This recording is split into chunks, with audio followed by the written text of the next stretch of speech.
Would like to wish you a warm welcome to this session about middle school, high school, and higher educate for middle school, high school, and higher education math faculty. I know Peggy and Heather would like it to be a discussion. And of course, if there's 10, 15 people, it's easy to have a discussion. But if you want to share or you have questions, you could put it in the chat. Or when opportunity is given, please raise your hand and I'll let you, I'll unmute you or tell you to unmute. I have the pleasure of welcoming Peggy Caston. She began her professional career as a high school math teacher in 1969, and yet she's only 27 years old. Since that time, she's been an elementary mathematics supervisor at the district level, a university faculty member. She has spent 20 years as a consultant at the Ohio Department of Education and retired as the director of the Ohio Resource Center for Mathematics, Science, and Reading at Ohio State University. She is presently the executive director of the Ohio Mathematics and Science Coalition, and she always professes she is retired, but we do not see that. So welcome, Peggy. Heather Wukelich, for more than 25 years, Heather has been working in middle school and high school mathematics. She began her career as an 8th grade math and algebra teacher in the Austintown local schools. After completing the Ohio State University's mathematics coaching program, she spent nearly a decade as a 612 math instructional coach. She's currently employed by the ESC of Eastern Ohio, ESC of Eastern Ohio, serving Mahoning and Columbiana counties as a math instructional specialist. Heather is also the current president of our own Ohio Council of Teachers of Mathematics, where she proudly works to engage, inspire, and empower with mathematics. So welcome to you both, and I will hand it over to you. All right, thank you so much for joining us tonight. Peggy and I are very excited about this, and we've been collaborating in on this committee for a number of years, but working with Annika and Annie and Brian to really make sure that we're able to bring this conversation together. We are actually we're a little more than halfway through the symposium, and we hope that you've been able to attend sessions and get that very much information that you need to make these decisions. In our session, unlike the previous ones, as Annika alluded to, we are going to very much try to make this at least question-based, if not discussion-based, because I think that's how you can really problem solve and work through how can you make this happen in your school district, as we know that it's so great for our students. Annika said this, but I'll say it again because I know others have been joining. Please feel free to either raise your hand, post questions in the chat. She will, have Peggy and I pause so that we can answer your questions. And hopefully we will be able to answer them all. And if not, we will collect those questions and forward them on for the future FAQs as we continue through this process, because it truly has been a pretty monumental process in making this come together. So today we are going to pose 5 questions. But we do want to point out that if we are not going to get in the focus of the specifics of those equivalent course options, there are sessions yesterday, there's more today, so that you can really check those out and see what those options are. We are going to spend a few minutes taking a look at those toolkits, because that's where you're going to find all of the great information you need. Now, for myself, when I want to get to the toolkits, I actually just type in high school math path based on the ODE site, and it's going to take you to this landing page, which gives you a lot of the information throughout the course of the last 2 days has been shared. But our emphasis today is going to be on the toolkits link, which is the one we've been posting in the chat for you. And while we'll take a few minutes to kind of like focus in on different things as we go throughout tonight, our role here is at the teacher toolkit. So I can click here and it will jump down to that spot on the site. Or if I just scroll down, you'll see all of these great resources in the teacher toolkit. And as we work through our questions and what we're looking at tonight, we will highlight these as we go.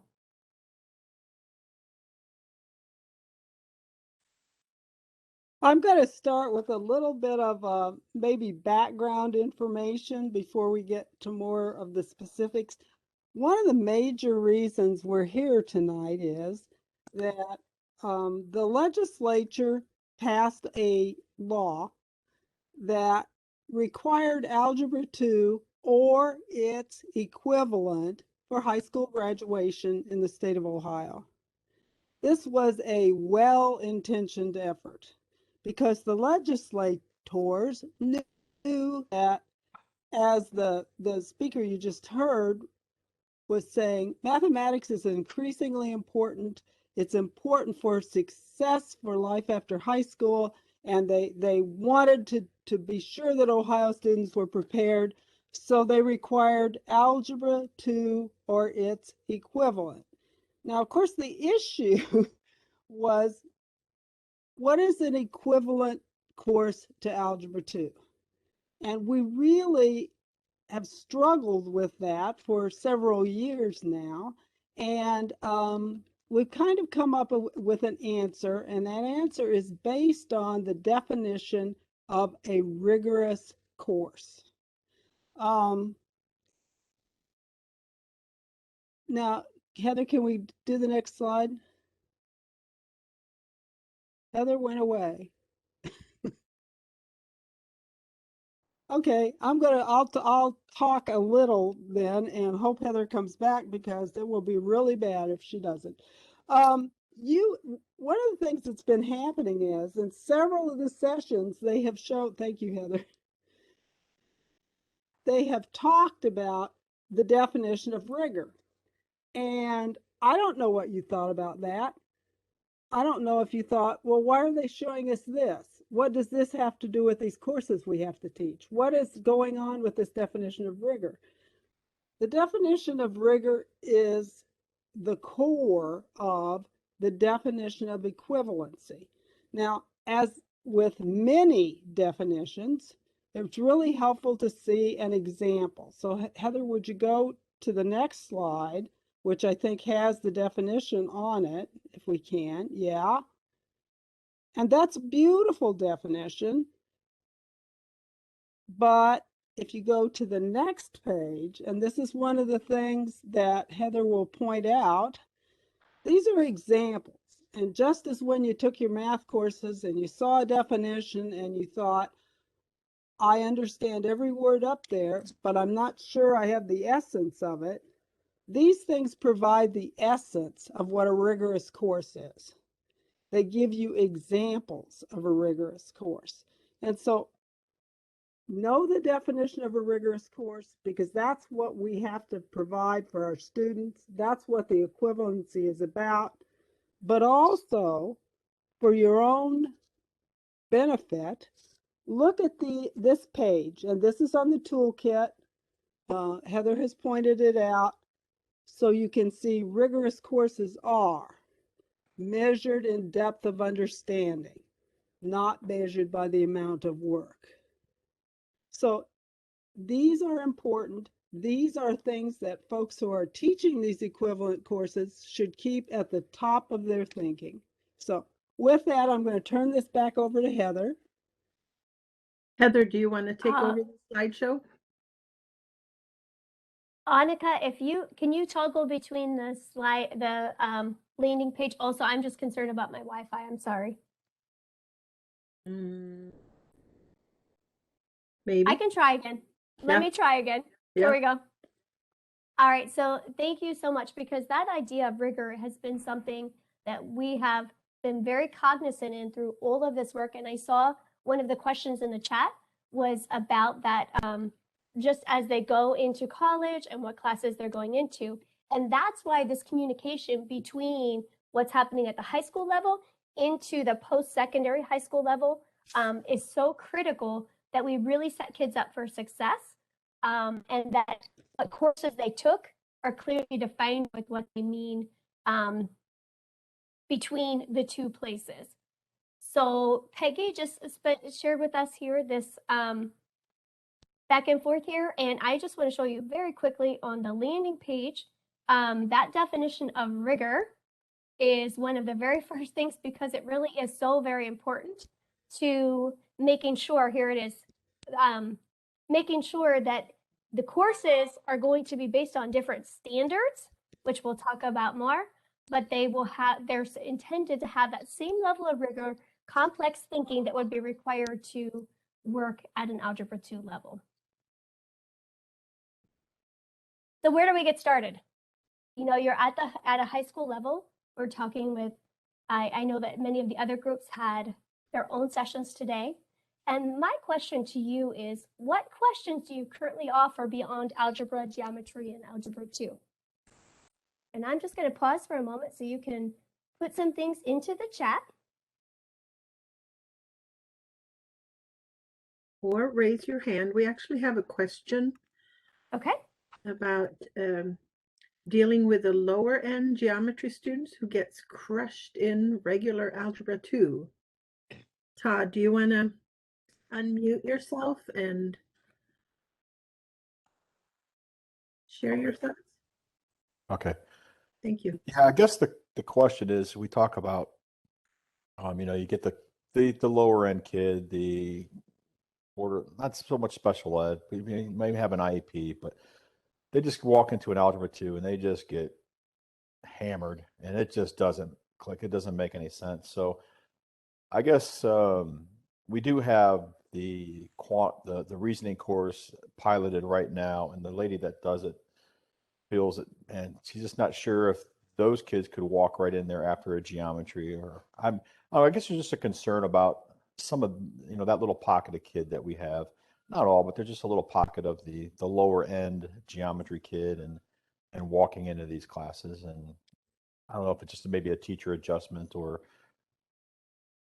maybe some more resources for them as they're going through the class, I guess, is the way they'll have to work to survive through it. And I guess that's just a concern, as we've had some discussions as we want to continue to expand this, because I think it's a great opportunity to do that, because I know I've been doing this a long time, and when they made that mandate of algebra 2 for everybody, we're like, what?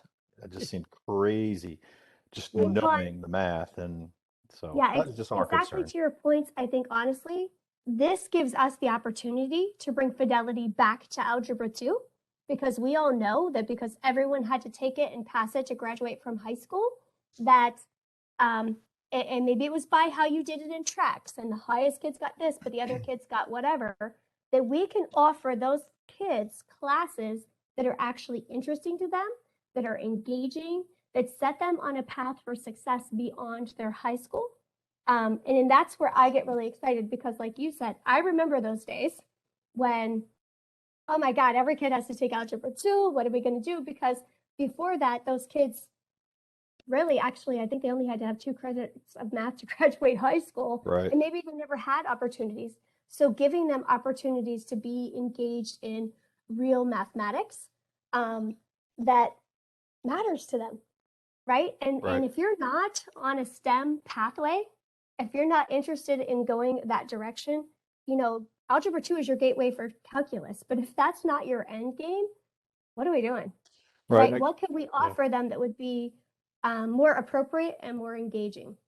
And I guess as I'm just trying to do my little flow charts here, you know, obviously we're looking at a kid going from geometry to algebra 2. I guess, is there also maybe an option? Let's say a kid is junior year, is in algebra 2 and maybe struggling, and then do we see them bouncing into one of these classes maybe their senior year too? I think that could be an option after algebra 2. If but they're then just, I would, they're just struggling and it just isn't it. So maybe to get that 4th math credit, I'm thinking there's some flexibility to come back into it, I guess. I don't know. well, That's all of, actually where go the ahead, pilot Annika. That's where the pilot started, right? With the QR Yeah. course as a 4th year course. And you heard yesterday, hopefully, some of these students got real excited. But Yeah. back to you, Heather and Peggy. We've got tons of people answering in the chat about different courses. So there's a lot of possibilities and opportunities here. I think Right. you'll touch on that, right? Yes, and Annika, bring me back in if I don't answer all of those, because I see my friend Margie and other folks just jumping in and helping to answer those questions as we go along.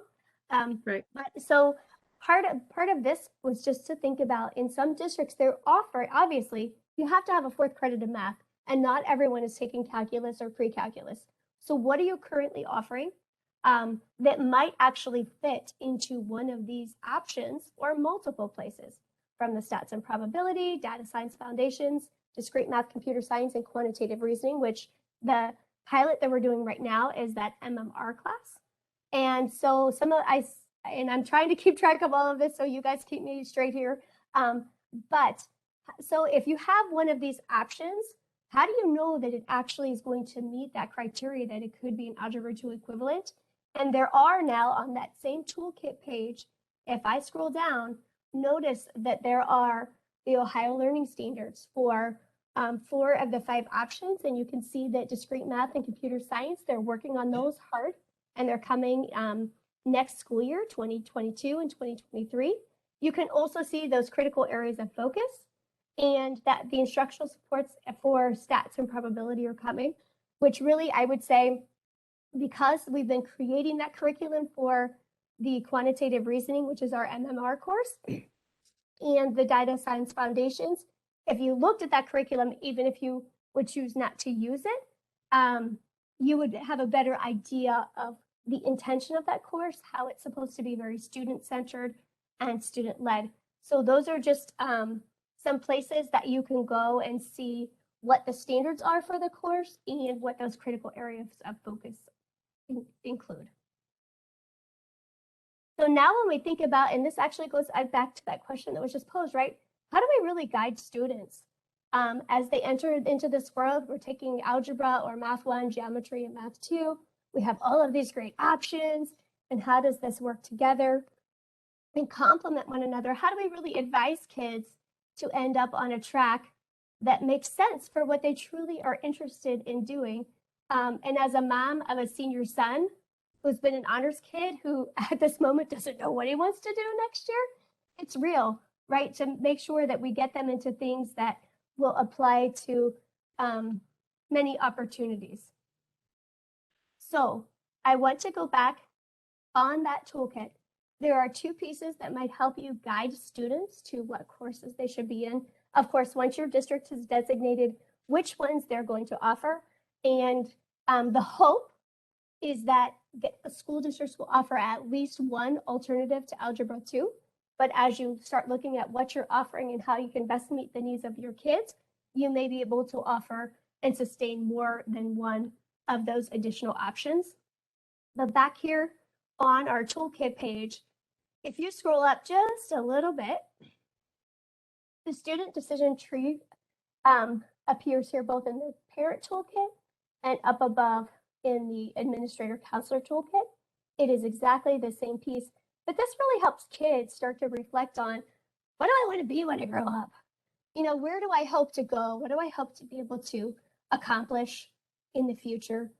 There's a quiz, there's some ties to Ohio Means Jobs, and then down here in part 2, see if I can shrink this down so we can see a little bit better. It really shows, and there's many different frameworks of it. I showed you that one circular diagram, right? That helps you do that.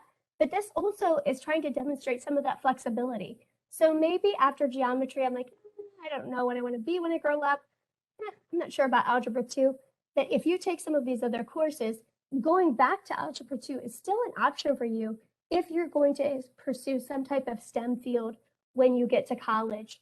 When you think about the mindset and the type of pedagogy that is intended for the teaching and learning in these classrooms, that's what's going to make that flexibility even more possible, because we're teaching kids to think critically and solve problems. And then, you know, the content comes in to play as well. But once they have those foundational skills, they have better success at being able to apply it to any type of mathematics.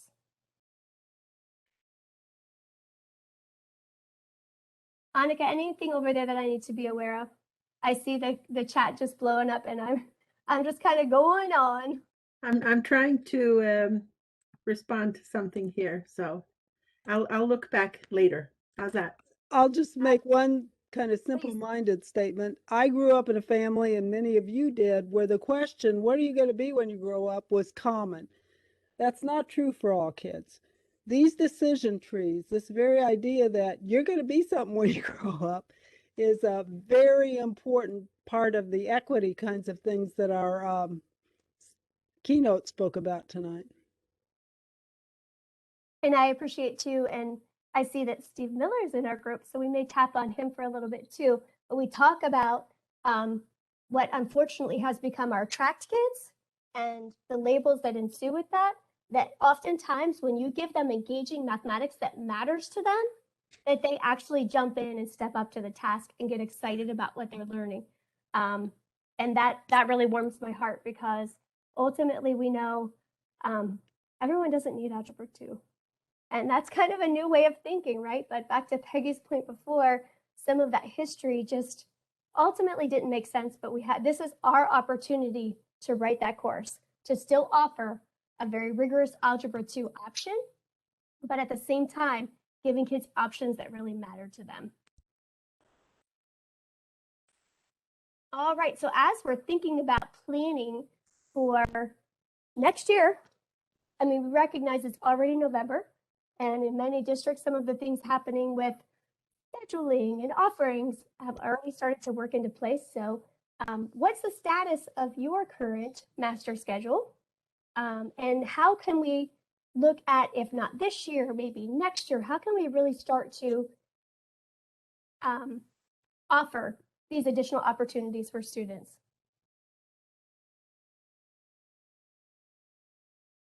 I'm going to pause and let you all raise a hand if somebody wants to jump in and speak. I welcome that too. I know Annika and Peggy both are really keeping an eye on that for us.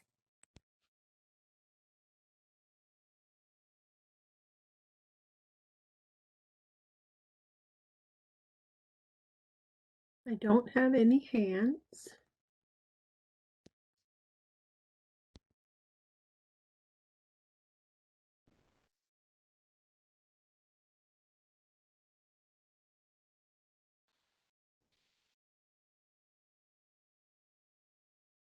And I think in the previous slide, did I mention about the alignment on that toolkit page? There's also an alignment to the ACT and SAT. So as you're thinking about that preparation, that those tools are there as well. Mm-hmm. And I see Maureen is talking about they need admin and counselors to change the approach to scheduling. But it's not only the scheduling, it's also the messaging. That's really important, that the counselors can help guide the kids through asking what they are interested in. And of course, also messaging to parents is really important. Absolutely, Annika, and even at the teacher level too, because I know often that teacher is making the recommendation for where the student should be in that next year, hopefully with some even one-on-one counseling to say, okay, here's where I see you're at, where do you think you are, where do you want to be? It takes all of those partners to come together to really help kids make informed decisions about the course that they take next. Brittany's asking if they don't need to apply to implement next year. We do have one more year pilot for the QR, the MMR course. We also have data science pilot, and those should be posted. If not now, then soon, to apply for coming into the 22-23 pilot. So if you're thinking of either of those, then. And Annie pointed out to me, Annika, that the discrete math and computer science is also hoping to have a pilot available. And I put the timeline on here with applications coming soon, not quite available today, with a deadline in December, so that you would have time to schedule and make that appropriate for your students come January for the master schedule. I see from Brittany, as far as putting this into place, the hope and the recommendation is as early as this year, but moving forward, that you continue to think about that.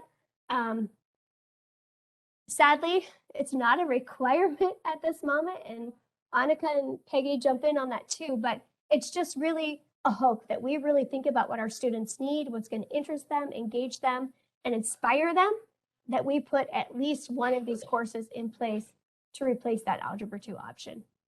Yeah, I think, Heather, you and I discussed optimally, you're ready to do that but many of you aren't.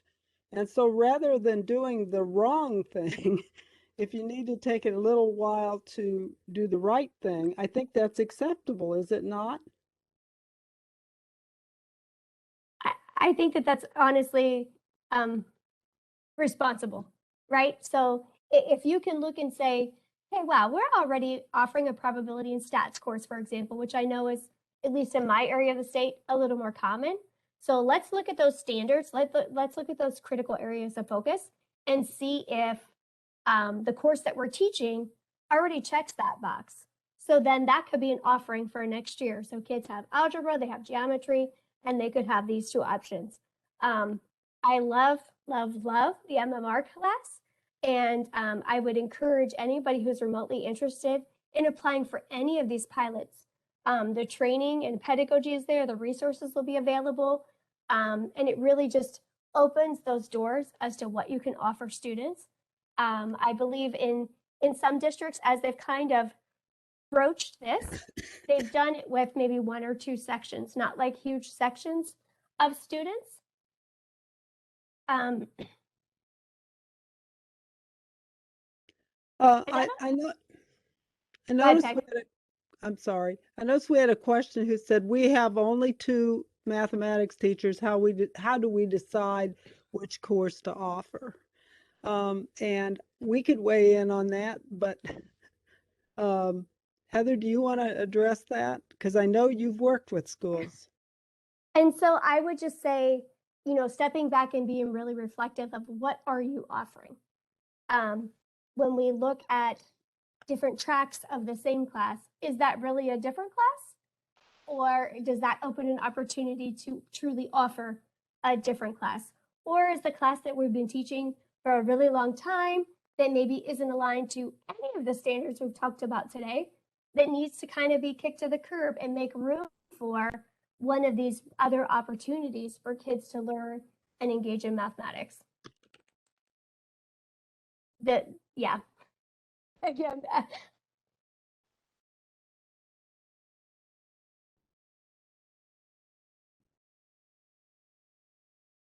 and so forgive me, my friend, but I know Steve is here, and I see a lot of questions popping up about MMR and quantitative reasoning. So if you want to jump in, Steve, I know you are by far the expert, but I can fill in the gaps as much as I need to. And Cassandra, we'll get to your question in a minute. But also, if we look at what your school already has in place, you might just want to look at the standards that have been kind of divided up into different courses, and maybe you just have to make a little tweak to your course that you're teaching currently. Maybe you need to add a couple of standards. Maybe there's a few standards that you could actually take out. So don't build it from the ground up when you already have. I saw a lot of schools here before with probability and statistics courses. I maybe, combining those into one, then you'd free up maybe for another course. And I see Steve just shared with us that the research is coordinated from Miami University with regard to that MMR course that we're piloting and the quantitative reasoning. Thank you, Steve. So Cassandra, the financial literacy option, it's only a half credit class that meets those financial literacy standards.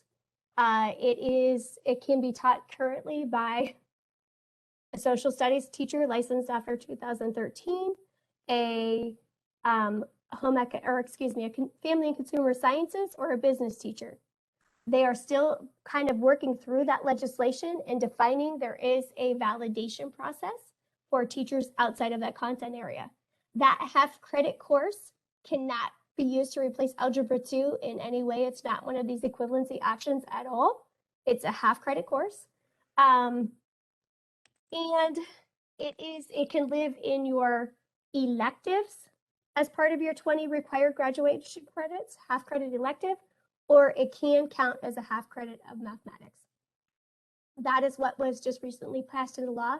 And I don't want to belabor that because I know ODE is working at this time to provide clarification in what exactly the implications for districts and how that can be worked, but that is not one of the options for what we're talking about today, although it could be a half credit in math.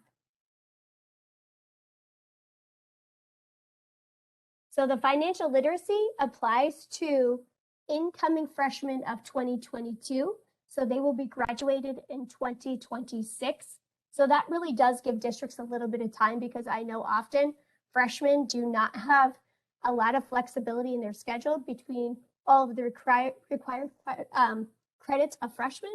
So you do have that within the next 4 years beginning this summer. So it does not apply to anyone who's currently enrolled in high school, but those actually in 8th grade at the moment and enroll as freshmen this summer.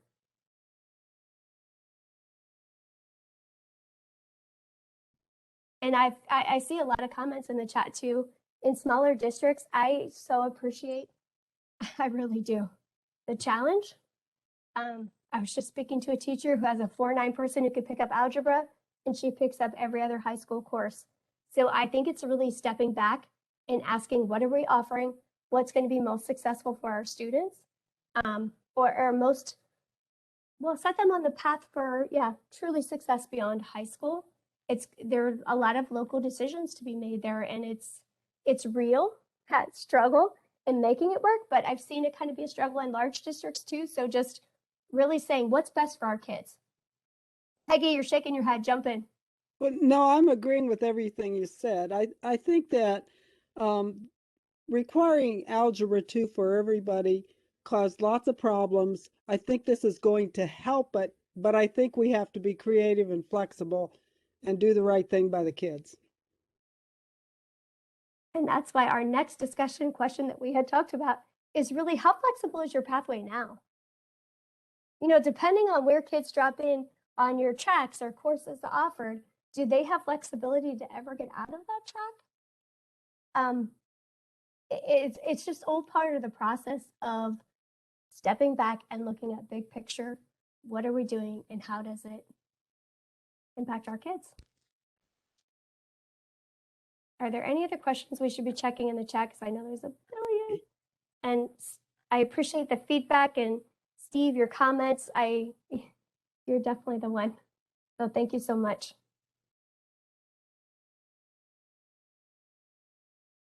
So the Steve that Heather is talking about the whole Thank you, time, Annika. he is our excellent facilitator of all the PD training and leading all the pilot teachers in the MMR course. So thank you to Steve for joining. And Also a past president of OCTM. I'm just going to throw that out there. But he's doing amazing work, and we appreciate that so much. yeah. All right, so we've shown you a number of those resources, from looking at model curriculums and alignments to ACT and SAT. Is there anything else, or what other resources do you think you might need? I know I'm going to go back to the page just real quick, because as we said early on, there are some resources that are coming. For example, right here at the very bottom, the alignment for the advanced quantitative reasoning class is coming. It's not a link today, but it's going to be a link soon, as will the instructional supports for stats and probability, some of those critical areas of focus, the learning standards. I think that, I know that Annie was kind of excited about these. They're not quite there yet, but looking at videos of what these courses might look like and sound like and how you can use them in your classrooms are coming soon, right? They're definitely works in progress, because we just want people to have all of the information to make decisions for their students and what they offer and what it looks like.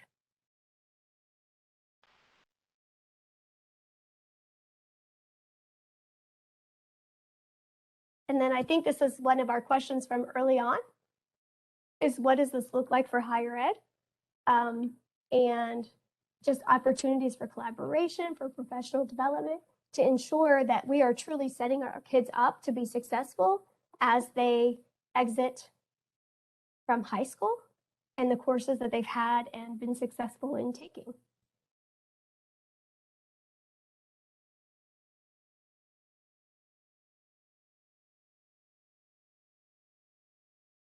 Heather, I want to go back to the question before, which was other resources. I don't know if we're getting lots of a pacing guide. I see some people are answering that, but I'm wondering about some kind of facilitation, and I don't know if ODE should do it or OCTM should do it, some kind of facilitation for groups who are implementing the different pathways. So if we had teachers all over the state who were able to talk to each other about how it was going in their particular school. So I don't know.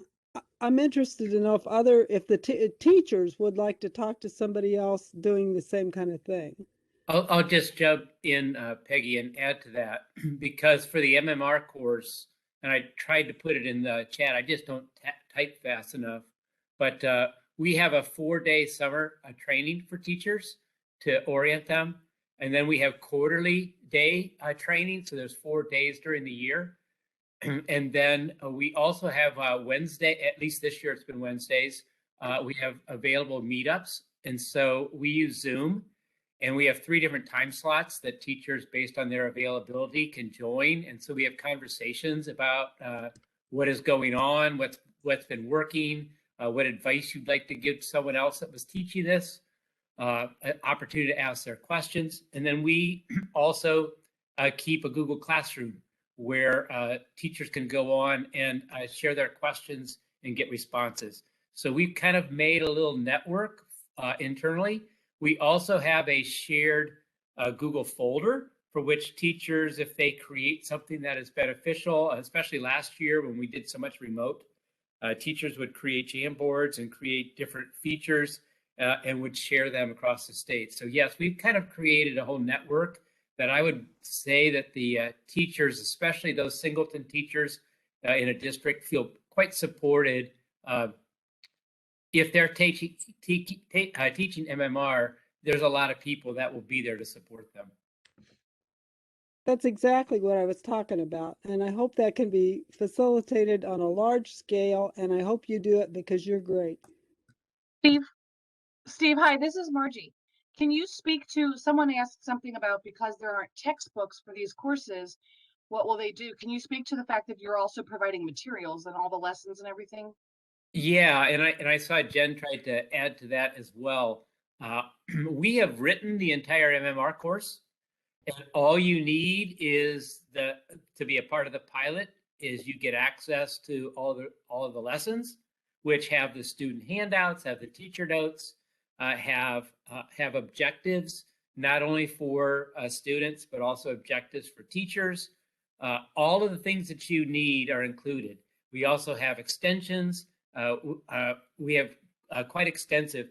We have actually found that we have probably more lessons than we have time to get through. So there's no book needed. Once you get access to the resource, you really have everything you need. There's some supplies, which is not a huge amount of expense, but there are some supplies to do the hands-on activities. If you already have something you can use for a Barbie bungee drop, the biggest expense has been covered. And so, Annika, I want to ask you, is that the goal to have the same kinds of wonderful resources for these other equivalent courses? Can we say that we hope that's coming? So I don't think for all of them.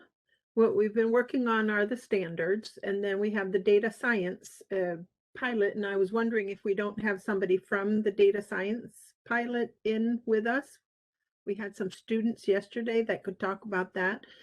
But I think we're using a data science course from somewhere else, but supporting the teachers the same way with pilot. And then the discrete math, we're hoping to get a pilot. And then the statistics and probability, we haven't gotten to that yet.